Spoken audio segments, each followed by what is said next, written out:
I have been absolutely loving the lore of Elden Ring, and I just can't wait to learn more.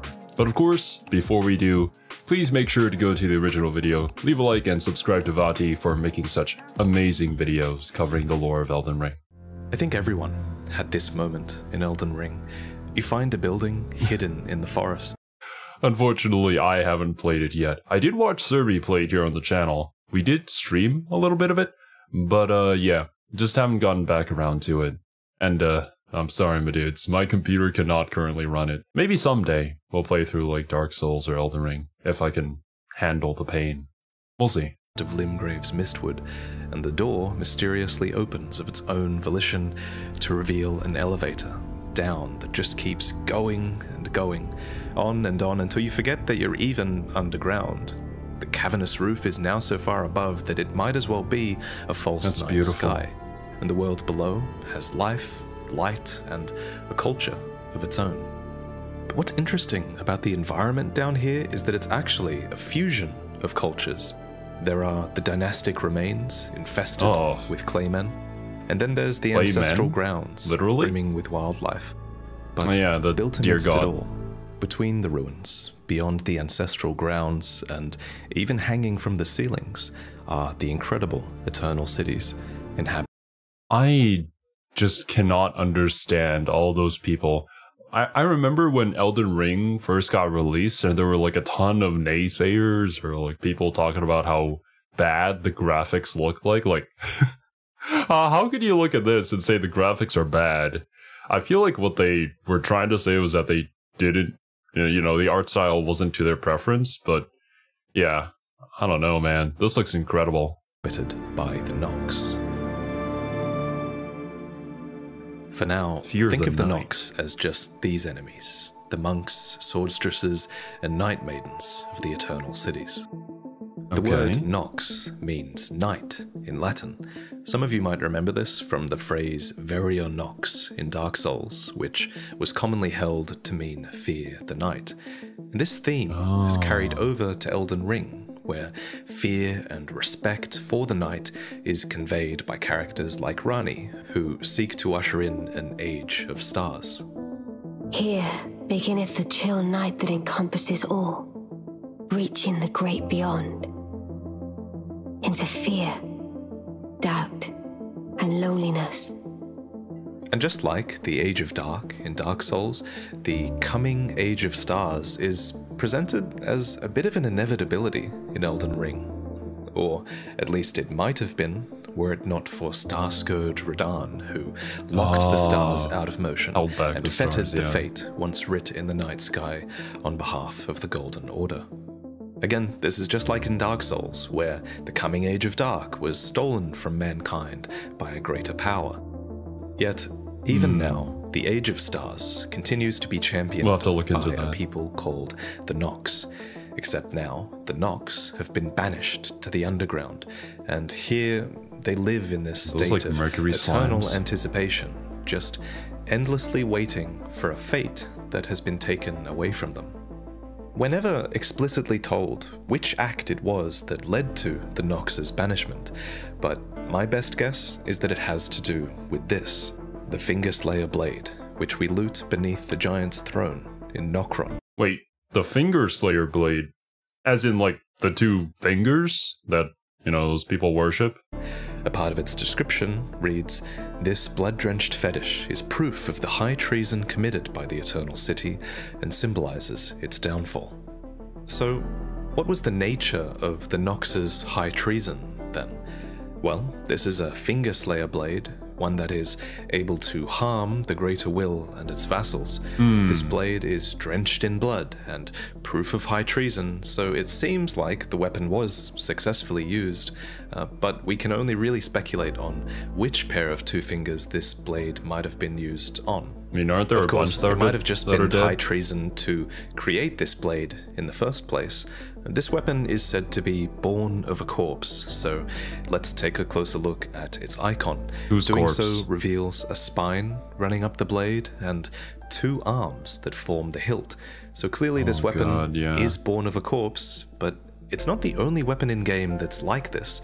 Remember that moment at the end of the game where the Elden Beast reaches into the ground and pulls a sword from Radagon's corpse? That is the Sacred Relic Sword, and it too is a spined spiral blade with a human forming the hilt. So, to some in this item's description, this weapon represents the end of an age, and to others, the beginning. Now, I kind of doubt that the Finger Slayer blade is made from a corpse that's as powerful as Radagon, just because it seems so much smaller, broken, and limp, but regardless, it clearly was an attempt to bring about the end of one age and the beginning of another. Just so, the Finger Slayer blade can only be wielded by Ranni, who needs the weapon to claim her fate and achieve her ending. But this can only happen when you defeat Radahn and unlock the fate in the night sky, because doing so sets free a star from the cosmos, which crashes into Limgrave, revealing the path to Nokron, the Eternal City, where the Finger Slayer blade lies hidden. Okay. It's starting to make a lot more sense of how you would get to all of these multiple different endings. So yeah, you can't achieve Ranni's ending until you destroy or defeat Radahn. There are multiple Eternal Cities that are spread widely across the lands between and located deep beneath the earth. First, we have the city of Nokron that lies beneath Limgrave. The entrance to this city is torn open by Radahn's meteorite when we explore it, so all of the foremost buildings are ruined, but they form the path leading to this undisturbed, multi-layered city that's sort of tucked behind the dynastic remains and the ancestral environs that were built here long before. Then there's Nokron's Wouldn't be twin, surprised if we could the city explore of all of it. Nokstella, which is located beneath Liurnia. I think most people would have got their first hint of this city when they wound up in the Ainsel River fighting the Dragonkin soldier of Nokstella, but the true city is further up from here, stretching out between long sections of ant-infested tunnels. Here, the Nox have actually learned how to ride these ants, though the ants will happily turn on them if given the chance. But there's a third city, a completely devastated, nameless city located beneath Leyndell, which is a place we'll have to talk about a little bit later in this video. These three cities just have incredible architecture. I love Nokron's massive inverted towers, and it's cool how Nokstella's shining city is built right into this low-hanging false night sky. Now, the game isn't really clear on whether these cities existed before the Nox's banishment underground, or if they were built afterwards. However... You know, that particular city kind of reminds me of... I believe it was called the City of Tears in Hollow Knight. And I mean, the music playing in the background also certainly helps that. I'm inclined to think that they actually existed before their banishment. Take the Finger Slayer blade's description, for instance. This weapon is the most likely reason for the Nox's banishment, and it lays the high treason at the feet of the Eternal City. It doesn't blame the Nox, who would have existed above ground at some point. It blames the Eternal City. But regardless, while they at least might have already had these well-developed cities down here, their banishment was still a brutal punishment, because the Nox would have been cut off from the true night sky, which was a core part of their culture. As some small comfort, I speculate... okay. So that's why there's kind of like a false, like, starry sky down deep underneath. Just to get a small glimpse of what they worship, the stars. I wonder what creates that effect. Is it magic or potentially some sort of like spores or whatever? I don't know. That they created these false night skies, which are made of suspended white fragments. This they accept as they wait for the Age of Stars to begin. As close as you can get. In order to learn more about these cities, though, I'd like to look at some data mined information. Of course, you have to take this with a grain of salt, but in version 1.0 of Elden Ring, the Eternal City buildings are frequently listed as Marika's ruins, and the Eternal City pavilions are Marika's pavilions. What's more, the Nox themselves are actually called Marika's descendants. This obviously has pretty huge implications, so Yeah. let's try to break down kidding. Marika's ancestry and see if we can arrive at the Nox. So, Marika herself is of the Newman race, who, according to the character creation screen, are supposed descendants of denizens of another world. The only other supposed Newman in-game are the Black Knife Assassins, who, according to their silver armor, were all women and rumored to be Newman, who had close ties with Marika herself. And we have proof that these Newman Black Knives were tied to the Eternal Cities. They say the assassins who carried out the deed were scions of the Eternal City. So if we take Roger at his word, then it seems like Newman are indeed tied up with the genealogy of the Eternal City, and that Marika herself is likely one of the Nox's ancestors. I like how we have to specify that if you take him by his word, because there have already been instances of unreliable narration or unreliable information given to us by certain characters who wish to spread propaganda. Although in this instance, I can't really think of a reason why they would want to hide that, and this is probably correct. You could go as far as to say that Marika is actually from an Eternal City too. She is called the Eternal, after all. But again, remember this is data mined information that we're not really supposed to know. Maybe could have changed. At any rate, while the Nox might be descended from the Newman, I think enough time has passed that most Nox aren't really considered Newman anymore. If anything, they're now more akin to the Night Folk, which is actually another descendancy you can choose for your Tarnished in the character creator. Night Folk and Nox share similarly hued skin, and Night Folk are a race that was said to bleed silver long ago. Bleed silver? So let's finally actually talk about like the silver Nox slimes? monks, the priestesses, the Night Maidens, and the silver that they wield. Ah, well, they do worship the night sky, so you have the super curved blade, which I'm gonna guess represents like a crescent moon. The monks of the Eternal Cities are all men, and they fight with flowing weapons of liquid metal. So too do the Swordstresses, a female caste of the Nox, who are agile warriors and serve as the personal guards of the Night Maidens. The Night Maidens themselves are said to be of the highest clerical rank, and it's definitely interesting that a group of maidens would be of the highest clerical rank.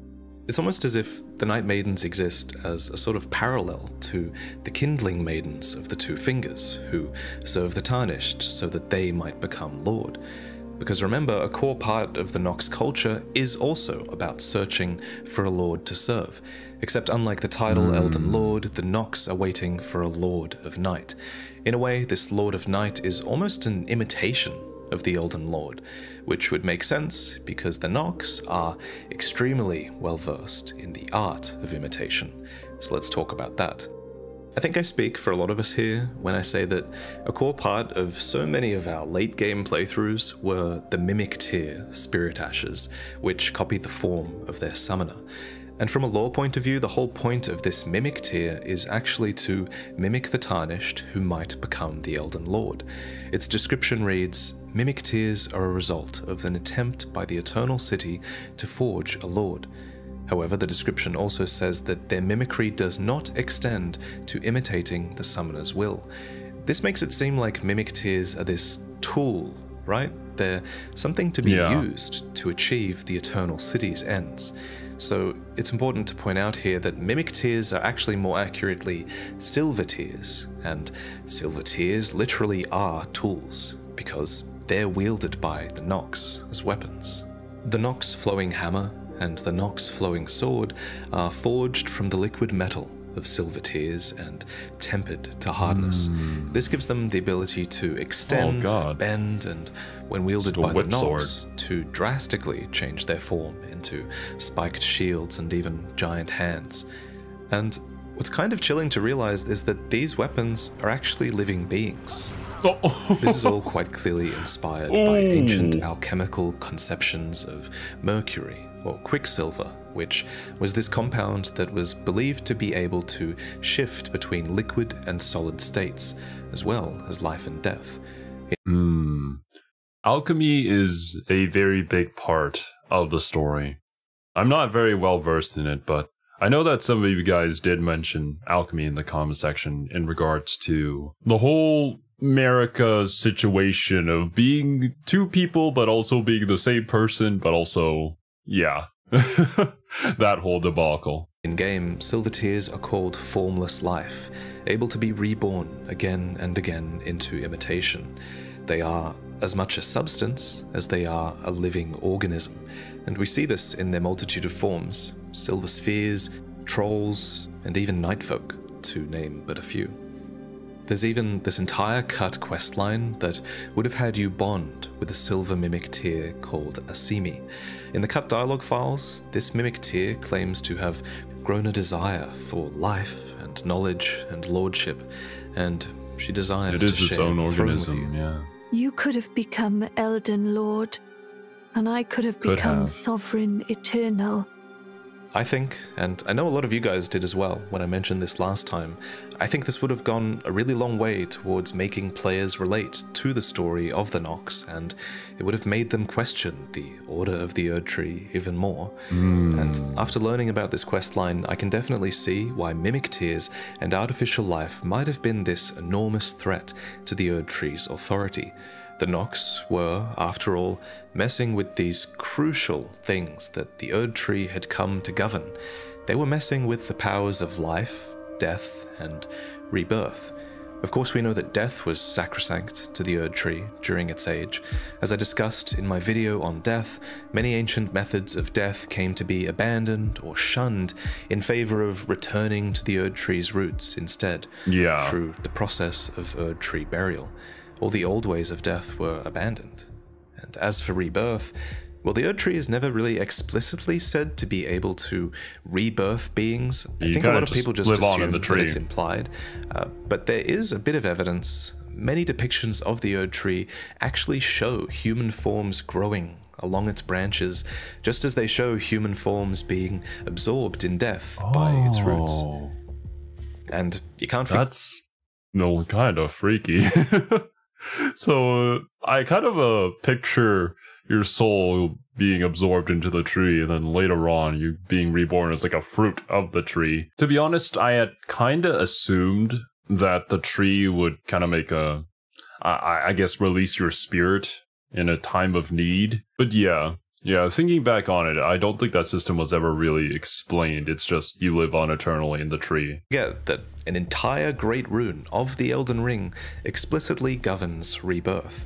This is Renala's amber egg, and inside it is the great rune of the unborn. In the end, Lady Renala was left alone. Cradling the amber egg Lord Radagon bequeathed her. Now she devotes herself to it through forbidden rite, the grim art of reincarnation.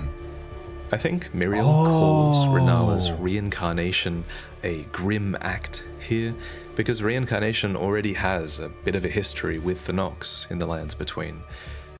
Is that why there's like so many mini Renalas in her chamber? We did watch Maxwell's video on Elden Ring, and the video kind of gave us the impression that it was just like the children, but I mean, it's not, obviously not. It's just like copies of her. But yeah, I had no idea how, that would be explained in lore, but I guess this is starting to make sense. I wonder why they're in the state that they're in. Was it like an incomplete reincarnation? And Renala isn't the Erdtree, so I can see how what she's doing might be a bit sacrilegious. She's even capable of using larval tears from the Eternal City, so Miriel, speaking as any follower of the Erdtree would, understandably decries Renala's rebirths as forbidden rites.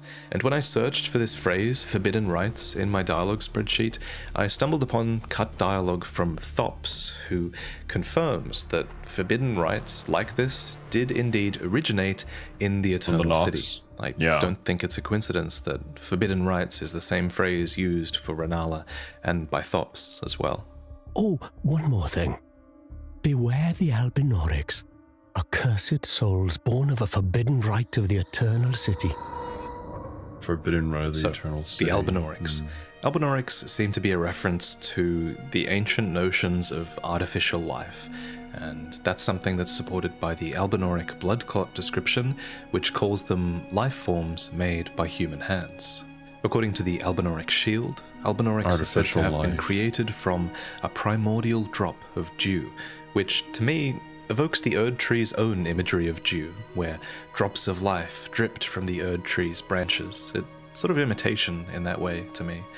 The ripple blade that is wielded by young Albinorics echoes this, stating that ripples are thought to be at the origin of their species. Obviously, these are all references to liquid, and it suggests that Albinorics are born of the same liquid silver that we just discussed. An older description of the blue silver set also confirms this, calling Albinorics children of silver. And there are a few different types of Albinoric that can be encountered in-game. There are first-generation Albinorics who have withered legs and are called the Albinorics of old. And then there are second-generation Albinorics who resemble frogs and are called the young Albinorics.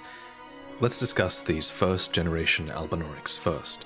As far as enemy models go, there are the men, who are commonly the subject of torture and genocide, and then there are the women, who seem to have learned to defend themselves as Albinoric wolfback archers. This is probably a good time to mention, this isn't the only example in this video where the women of the culture are far more dexterous than the men. All of the Black Knives are women, the Nox Swordstresses defend the Knight Maidens, who are of the highest rank, and if we're talking about rank, then Caria and its princesses as well are a prime example of that. Speaking of Caria, actually, Pidia is an example of an Albinoric man that serves Caria, and other Albinoric men in Caria have clearly learned glintstone sorcery, not to mention Loretta, but maybe that's the story for another time. Moving on to the second generation Albinorics.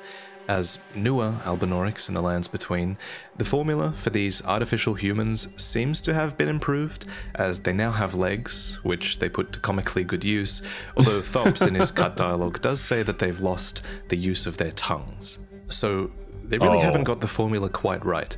There's something also going on with their heads, which From Software themselves call dumpy and frog-like.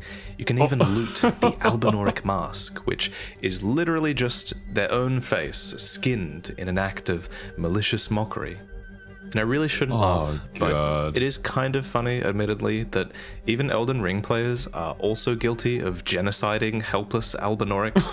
There's this site in Mogwin Palace where it's just far and away the best way to farm runes, and thousands of players just kill these Albinorics over and over again. And it's just the perfect example of gameplay matching lore. Anyway, with all of... Oh, dude. Well, I'm sure, there's some people who had done that and didn't know anything about the lore after watching this video might have did a bit of a double take. I did what? But honestly, that's kind of a concept that a lot of video games usually don't explore. Like, some of the actions you do in a video game is because you just have video game sense, so you're like, yeah, I'm gonna farm these people.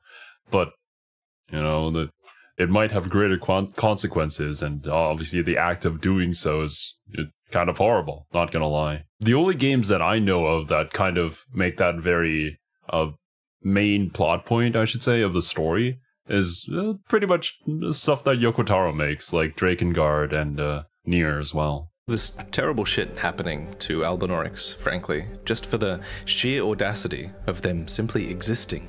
It's no surprise that they see Miquella's Haligtree as a haven, but in talking about that, we're getting far away from the Eternal Cities, so let's get back to there. So, it appears the Eternal Cities weren't content with just birthing...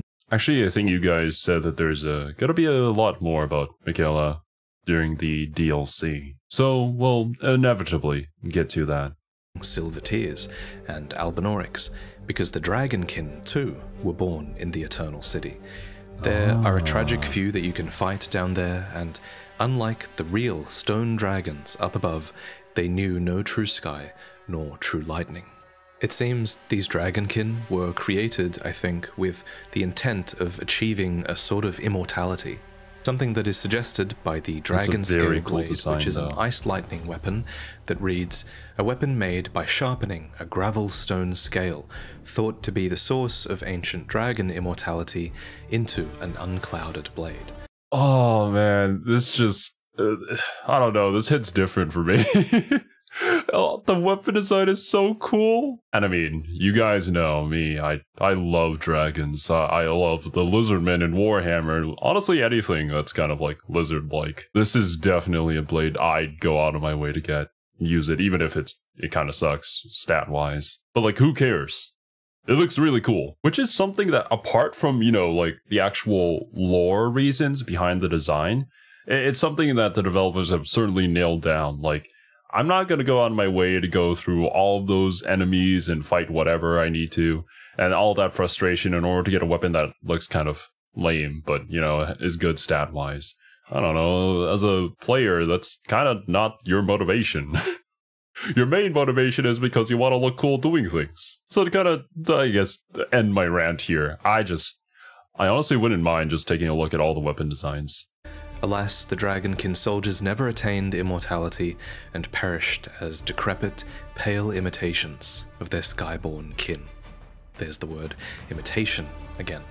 And interestingly, just like the Fingerslayer blade is this hidden treasure of the Eternal City that is capable of harming the Greater Will, ancient dragon smithing stones too are a hidden treasure of Faram Azula, capable of creating weapons that can slay a god. So, like so many other things in this video, the Dragonkin almost seem like they are imitations that were born with a malign purpose. It's a cool ability. But just like Renala's children and the first-gen Albinaurics, these imperfect births only led to withered legs and a pitiful existence. And now we finally arrive at the third city, the nameless Eternal City, which is located deep beneath the Erd Tree at the Deeproot depths, and it's lost its sky, its name, and even all traces of the Nox. And I believe we know exactly what is to blame for all of this. Astel, Bastard of the Void, is responsible. What is this? According to Astel's remembrance, it is a malformed star, born in the lightless void far away. And with all the force of a falling meteor, it seems, Astel destroyed an Eternal City and took away their sky. Logically, this nameless Eternal City is that Eternal City he destroyed, since it's absolutely devastated and it is missing its false night sky. And when the description says Astel took away their sky, I believe that's really literal. I think Astel really did take it away, far away. Because we don't fight Astel anywhere near the nameless Eternal City, we fight it way further south. Almost as if Astel ruined the nameless city, then flowed all the way down the Ainsel River to the south, past Noxtella, and into an enormous cavern where it set up a suspiciously familiar the night Eternal sky, Darkness spell tells us that it's this manifestation of the despair around the ruin of the Eternal City. And the spell in question is essentially this black hole with a powerful gravitational force drawing everything into it. Sucking the Astel stars. Don't seem like these super sentient beings to me, so what if they were mere animals just drawn towards a sort of black hole, or maybe towards another powerful gravitational force, like a moon? Which brings us back to the city of Noxtella. Exploring Noxtella's tallest towers rewards you with the legendary Moon of Noxtella talisman, a treasure of theirs that represents the lost Black Moon. This moon apparently was once the guide of countless stars, and might have served as a sort of artificial moon below ground. But tragically, it seems, this black moon was shattered into pieces, because fragments of this moon can be found in memory stones, which have a really similar gameplay function to the talisman, granting you additional memory slots. These stones are rightfully treasured by sorcerers, and above ground, towers evoking those of the Eternal City would be built to protect these precious artifacts. I'm not sure how these fragments were stolen from the city, though over in Nokron there are examples of foreign forces making incursions into the city. These beings are members of the Company of the Fallen Hawk, a company of slaves that were ordered to explore the Eternal City. Logically, these soldiers are slaves of the Golden Order, but who were the Fallen Hawks before their enslavement? Yeah. Well, there's this one little theory that I quite like by user NoContribution15 on Reddit that suggests that these Fallen Hawks could have once been common soldiers of Stormvale Castle, because these soldiers once had hawk crest shields and even a Stormhawk king, dating back to ancient times, back when there was a true storm in Stormvale. And so, as the theory goes, the crest for this company became that of an inverted hawk, symbolizing their fall and perhaps referencing the inverted towers of the Eternal City that they were doomed yeah, that's a good explore. connection. As for why they explore... Oh yeah, let me just rewind. Yeah, I was thinking that too. It's obviously a Berserk reference. Band of the Hawks was... I believe that was the band that Griffith led, right? And then Guts joined in later, and yeah. An eclipse happened. We don't talk about that. They were doomed to explore. As for why they explore the city, the first thing that comes to mind is that they might have been sent here to look for the Finger Slayer Blade, which is the hidden treasure of Nokron, where the Fallen Hawks were sent, although this is mostly all just speculation. Whatever the case, it really helps to characterize these enemies for you. Otherwise, the only other observation we can make is that many of the Fallen Hawks can be found digging hopelessly in the ground, hands bloodied by their long efforts to this day. Torches are an important part of their design, and this reinforces the idea that they're here looking for something, to the point where the band's last embers were used up in their long search, and then they began to burn the bones of their fellows, acquiring the cold ghost flame. And with this new flame in hand, they became dwellers of the underground for all eternity. Like with the Fallen Hawks, there are some really open-ended parts to the stories of the Eternal Cities, some things that are curiosities to me, and I welcome you to try and answer them. For example, the giant thrones with the giant Nox skeletons on them, they're almost a complete mystery, I think. The only place the game references these thrones are in the symbols for night sorceries and bubble sorceries as well. Beyond that, they're clearly a central part of Nox culture, though we don't know what purpose these beings had. Below each one, though, you can loot Great Ghost Glovewort, which were given in tribute to those who died the most glorious of deaths, in the hope their stories would become legend. So it seems the Nox not only venerated these beings with giant thrones, but that their spirits as well were considered to be heroic, for their deaths were glorious. Another curiosity is the distorted bodies that are found in the Eternal Cities. These erupt from the ground, and many buildings as well, of the Nox. Are these other inhabitants of the city? Are their deaths related to the giants? What are these? And finally, I don't know. there are the gargoyles that are found in the nameless Eternal Cities, with misshapen, ruined bodies.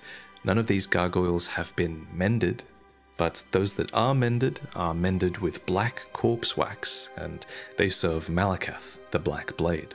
Many of you will remember that 2 valiant gargoyles defend the path from Nokron to the Deeproot Depths, where the nameless Eternal City is. And interestingly, it's a coffin that takes you up there, suspended on a golden script. This golden script reminds me of the description of the Cipher Pater, which reads, "The furtive inscription appears to hang in the air, the language of light spoken by the two fingers." It makes sense that the 2 fingers would be aligned with these gargoyles that serve Malakath, and maybe some power of the 2 fingers is what takes you up to the nameless Eternal City in this coffin. Speaking of coffins, there's another coffin that you ride down from the Grand Cloister to Astel's lair, and there are a ton of coffins found in the Eternal Cities in general.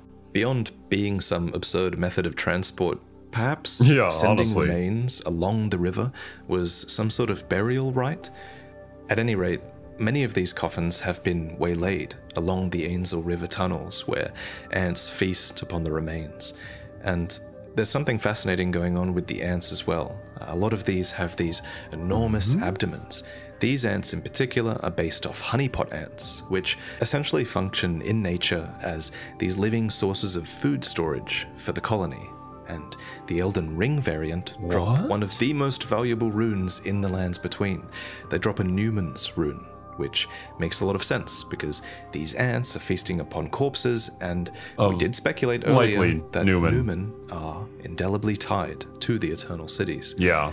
I could speculate further, but again, I'd welcome your thoughts on these curiosities. Exploring the Lands Between in the modern era, it's clear that the Eternal Cities have had this significant cultural impact upon many things that we find above ground. You can take the walking mausoleums, for example. These have really explicit Eternal City architecture, which is something that you can't help but notice when you see one of them wandering down in the nameless Eternal City. These so cool. mausoleums, it seems, were appropriated from the Eternal Cities to house the remains of soulless demigods of the Golden Order, something that suddenly became very necessary to do after Godwyn's death. And this tracks because the Eternal Cities do have a bit of a history with spirits. We mentioned earlier that they entomb their heroic spirits with legendary glovewort, but even the rebirth monuments above ground that you need to summon spirits look kind of like Eternal City constructs. So I speculate that these might have been pioneered by the Nox, who, even if they didn't use these to summon spirits, they definitely might have used them to summon puppets, because puppetry is an invention of the Eternal Cities. To create a puppet of someone, you need them to drink a potion made of starlight shards, which are a prized item that was once used in the Eternal City as an ingredient in intoxicating drafts. Starlight shards are used for this because the stars command people's fates, and even the fates of the demigods, and so they can be used in potions given to create puppets with commanded fates. We know of 2 such puppets from the Eternal City, the Night Maiden and Swordstress puppets, who became puppets of their own volition. So keen were they, it seems, to serve the Eternal Cities. But when you look at all the puppet summons that you can get in Elden Ring, these 2, the Night Maiden and the Swordstress of the Nox, these 2 are a bit of a special case because most puppets we find are actually controlled against their will and are extremely unwilling to serve their masters. An excellent example of this are the puppets that are controlled by Seluvis, or should I say Pidia, who turn on him immediately when they're given the chance. These puppets are Knights of the Cuckoo, a faction that are explicitly aligned against Caria, and yet these knights are forced to fight on Caria's behalf here in Caria all the same. Carians also seem to have appropriated a lot of the tools of the Eternal Cities, like puppetry and inverted towers as well, which is only natural considering how much they actually have in common with the Eternal Cities. Carians are descended from astrologers, who also venerated the night sky. Another example of an invention of the Eternal Cities that the Carians use is found at the Church of Vows, which features a Nox statue taken straight out of the Eternal Cities. Here at the church, Radagon famously repented his territorial aggressions and cleansed himself with Celestial Dew. Celestial Dew is another draft of the Eternal Cities. It's called a Night Tear, which reverses all antagonizations and moves fate backwards, in a sense, to... okay. Yeah. It's because it's connected with the starlight crystals, or whatever they were called, that change fate. A time or a feeling before those antagonizations took place. And eventually, faraway descendants of the Eternal would finally be found above ground as well. This is in Celia, within Caelid. Gowry calls Celians descendants of the Eternal. And in addition to having one of those signature thrones at the center of the city, there's also a couple of Nox bosses here. And finally, Celians were famed for their Night class of sorceries, which their assassins made good use of. The Celians were also really proficient at turning invisible, which is an art that the Black Knives used, since they are, after all, also scions of the Eternal Cities. I can't believe that you had to fight invisible assassins in Elden Ring. I know that those are a particular thing because of all the Twitter posts when Elden Ring got released of people just absolutely raging at it. I wonder if there's a way to counter that, or if you just gotta get good. And it's just amazing how it all overlaps in the end. And in the end, another group would seek inroads to Nokron. This is when we play the game. These were Iji, Blythe, and Rani. Rani is a character that inherits a lot of the Nox's legacy. She becomes the final chapter in a story that they started to tell so long ago. Prepare to cry, because I can't wait to cover her story properly, as it deserves. Really? But before I go, I want to share a quick word about Audible. Speaking of people banished to the underground, I actually have the perfect audiobook to recommend to you guys today, and that's Metro 2033. Oh, well, there it is. Can try Audible free for 30 days. Just visit audible.com/Vaatividya or text Vaatividya to 500 to get your free trial started today.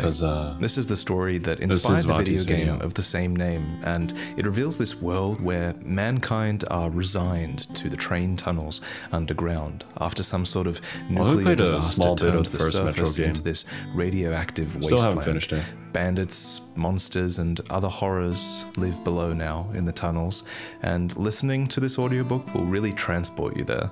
Check out this sample. It made Artyom shudder to imagine the tunnel beyond the 700th meter. It was horrifying just to think about it.